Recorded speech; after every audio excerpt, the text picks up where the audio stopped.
Well, Australia's seen a spike in divorce filings over the past 2 months, but amidst the emotional upheaval, many couples are just overlooking major tax changes and dangers that are hidden in their settlements. Joining us now at the desk, Dr. Steven Enticott from CIA Tax and host of Money Matters here on Ticker. Great to see you. This is one that most people don't think about. They're thinking about their relationship, their children, who's going to have the house, but not tax. That's right. Well, unfortunately, the statistics are pretty clear. About 50% of marriages at some point will end in divorce. And as part of that, we're going to have a financial split. Well, generally there'll be a family home involved, or there might be a rental property, or there's superannuation, or there's a holiday home. Making some decisions around which assets you want to keep and not keep without considering the tax implications or availability. If you take superannuation and you're 30 and you can't access it to 65, that's a 35-year decision you're making. So I see a lot of mistakes around this in particular. Your divorce lawyer will send you out, a good divorce lawyer will send you out to say you must speak to your accountant, you must get tax advice. But sometimes I doubt the quality of advice people are receiving. Interesting, the divorce filings that they've spiked at the start of the year. Is that unusual that we see that, or is something going on, perhaps the economy? Well, I don't think it's unusual. Once you get past that Christmas period, January, February, the economy is very tight and tough. That's when you're going to feel a lot of financial pressure at the end of the year. So once they give you the Christmas gift, you can get rid of them. Well, that's right. You might be able to sell it to pay your bond on your rental property when you move out. Look, no, it is a bad time. A lot of people hang on for one last Christmas or stick together for the kids, school years, whatever. All those sort of things seem to line up. But we do see, in particular, I see it myself as an accountant, a lot of people asking you questions around January, February, March, April.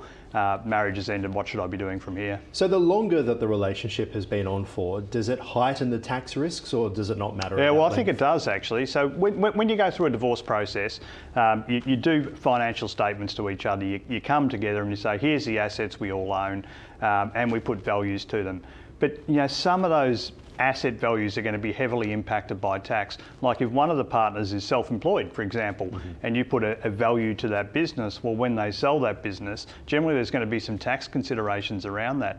You may do the tax considerations based on the generous 50% capital gains discounts we have now, or the small business rollover reliefs we have now.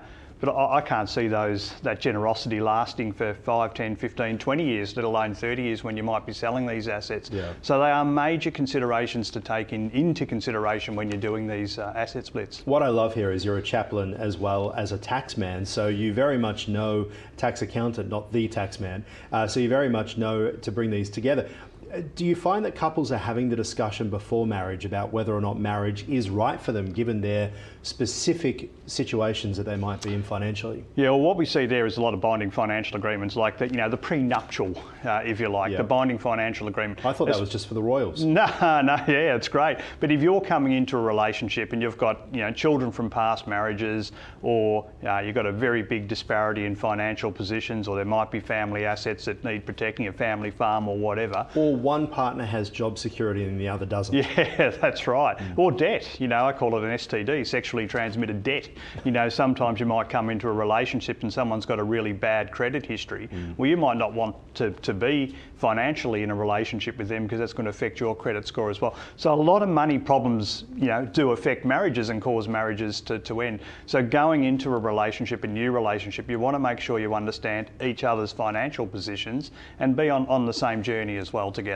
And talk to us about financial agreements, how they can actually impact divorce outcomes. Yeah, well, if you have a properly done binding financial agreement, they can't be undone. As long as everyone's been honest and truthful, they've been put together in a legal way, they won't be overdone. So when you get to an end of a relationship, hopefully it never happens, but sadly 50% do, you can sit there and go, well, here's what we agreed before we entered into that relationship, and that will be upheld going into the future. You touched on it earlier, but I just want to expand on debt and superannuation. Yep. What happens here at the end of a relationship? Yeah, so superannuation, well, in Australia, it's pretty simple. If I had $100 and you had $50, and then we got together, and at the end of the day, we accumulated up to $300 $300 between us.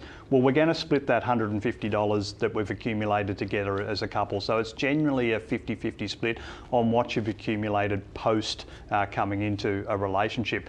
But people chop and change.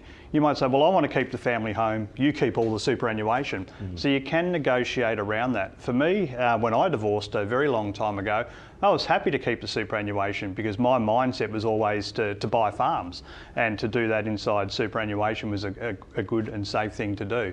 Yes. So some people may want the super, others might go, well, it's 35 years, I need somewhere to live before I can access that. You have all the bloody super, you give me some money so I can go put a deposit or pay some rent or whatever it might be. So it does become a negotiation. What I try to do, and you mentioned I'm a chaplain, when I sit down with people, the first thing I tell them is don't feel special. You know, most people are very, very upset that they're in this financial position, rightfully so. So don't feel special, mate, or lady or friend or whoever you are. So don't feel special. You know, 50% of people that sit in that chair go through this process at some time. What gets people through the process, and in particular the financial process, is actually to have a plan. To sit there going, well, here's what it looks like in 10, 15, 20 years' time. And it helps you accept the position you're at the moment. So you may feel like a victim, or you may feel rightfully hard done by, or whatever it might be. But if you can latch onto a new plan quickly after divorce, it also helps you with the asset split, getting what you need to get into that new plan. And I suppose that experience of a relationship failure can help you to, I guess, keep your eyes open for what to look out for in the future as well. Dr. Steve, always appreciate your time. Thank you.